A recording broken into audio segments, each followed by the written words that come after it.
প্রতিদিনের মতো আবার একটা নতুন অধ্যায় নিয়ে চলে এসেছি আমি অনসূয়া।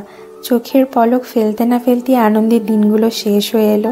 এবার আবার রোজকার জীবনে ফিরে যাওয়ার পালা। তো আজকে আমরা চলে যাচ্ছি ফেরত ব্যাঙ্গালোরেতে। তো এই সকালবেলা বেরোচ্ছি, সবাই এসেছে আমাদেরকে সি অফ করতে, মা বাবাকে বাকি সবাইকে বিদায় জানিয়ে আমরা বেরোচ্ছি।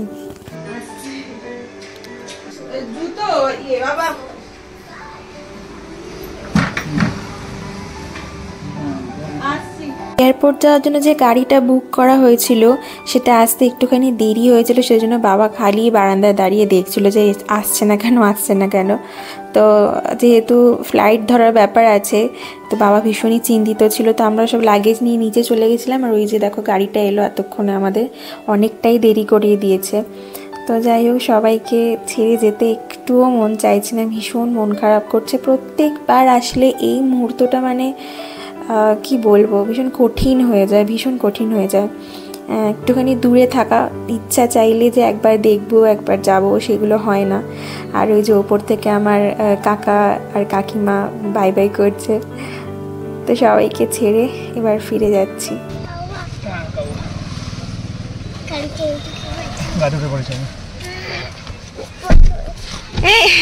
মামাকে দেখা হবে আবার। টাটা টাটা টাটা এলাম, tata. Wish you a happy journey দাদু ভাই, টাটা। হ্যাঁ এসো, টাটা, ফোন করো সবাই।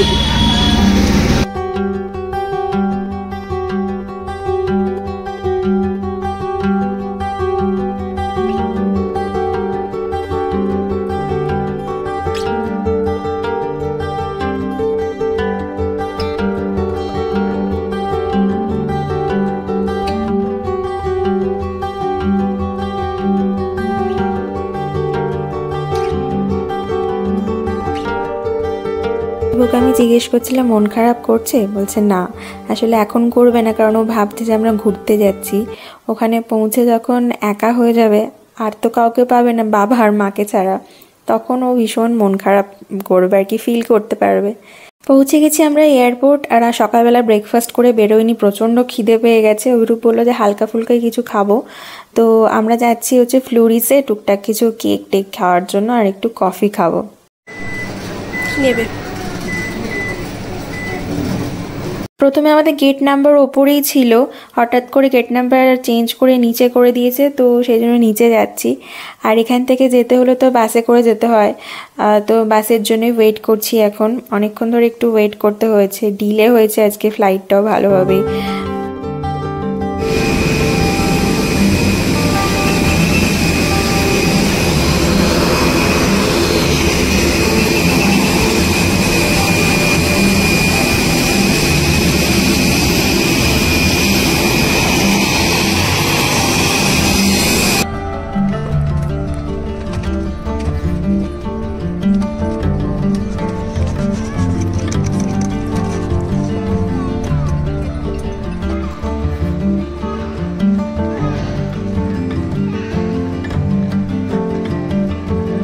এদিকে এসো,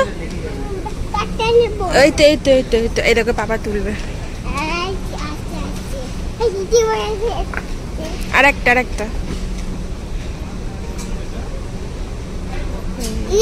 চলে এসছে, এর ভেতরে তুলবে, দাঁড়াও সরে যাও। তুমি নিতে পারবে না, দাঁড়াও, পাপা আগে ভরে নিক তারপর তুমি ঠেলবে, তার চাকা ঢুকে গেছে। পাপা ভরে নিক তারপর তুমি ঠেলবে, পাপা ওর উপরে ভরে দিক।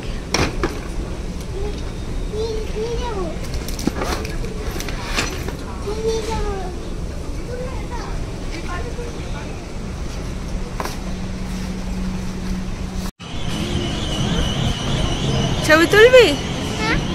ব্যাঙ্গালোর পৌঁছে আমরা ওয়েট করছিলাম এখানে গাড়ির জন্য। তো আমাদের কাছে না অনেকগুলোই লাগেজ ছিল, মানে দুটো ট্রলি ছিল, দুটোই বেশ বড় ছিল, তারপরে আবার দুটো হ্যান্ডব্যাগও ছিল। আর আমাদের যে গাড়িটা অ্যালট করেছিল না, ওটার টিকিটা বেশ ছোট ছিল, তাই ভাবছিলাম, প্ল্যানিং হচ্ছিল আর কি যে কোনটা কোথায় ঢোকানো যায়। তো একদম বড় ট্রলিটা পেছনে ঢুকিয়ে দিয়েছে, আর পাশে একটু জায়গা ছিল, ওখানে একটা ছোট হ্যান্ডব্যাগ চলে গেছে। আর সামনে সিটটা তো ফাঁকা ছিল, ওখানে কেউ বসছিল না, তো ওখানে আর একটা ট্রলি দিয়ে আর একটা হ্যান্ডব্যাগ আমাদের কাছে রেখেছিলাম। তো এইভাবেই আমরা গেছি। তো ফাইনালি পৌঁছে গেছি বাড়িতে।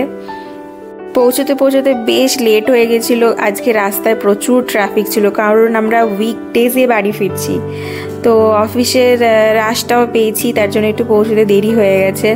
টেনশন ছিল যে এত খেটে খুটে আসার পর বাড়ি পৌঁছে আবার আমাকে রান্না করতে হবে। তো ফ্রেশ ট্রেশ হয়ে নিয়ে রান্না করে নিয়েছি। এখানে বানিয়েছি হচ্ছে আলু আর ভেন্ডি ভাজা, আর টিবোকে দুধ রুটি খাইয়ে দিয়েছি। দুধটা এসে অভিরূপ অর্ডার করে দিয়েছিল সুইগি থেকে। আর রুটি বলতে করেছি টিবোর জন্য আর অভিরূপের জন্য। আমি আর রুটি খাইনি, আমার একটু ইচ্ছা করছিল না রুটি খেতে আর কি। একই জার্নি করে এসে তারপর আবার রান্না করে একটুও ভালো লাগছিল না, মানে টায়ার্ড লাগছিলো। মনে হচ্ছিলো যা হোক একটুখানি খেয়ে দে শুয়ে পড়তে বললে বাঁচি। তো আমি খেয়েছিলাম হচ্ছে মুড়ি, আর মা একটু ছোলা সেদ্ধ করে দিয়েছিল টিবোর জন্য, যে ও রাস্তায় যদি খিদে টিদে পায় খাবে। এমনি ভাত করে দিয়েছিল, আর এটা স্ন্যাক্সের জন্য দিয়েছিল। তো পুরো ছোলাটা টিবো খায়নি, একটুখানি ছিল। তো অভিরূপ বলল যে আমাকে একটু ছোলা সেদ্ধ দাও, আর আমি বাকি ছোলা সেদ্ধটা দিয়ে মুড়ি খেয়ে নিয়েছি। আর আরেকটা জিনিস হয়েছে, আমাদের ওখান থেকে আর কি অভিরূপ মিষ্টি এনেছিল, ওর অফিস কালিগকে বলেছিল যে মিষ্টি খাওয়াবে, কিন্তু ওটা আর কি চাপে পড়ে পুরো মিষ্টি একদম চটকে গেছে।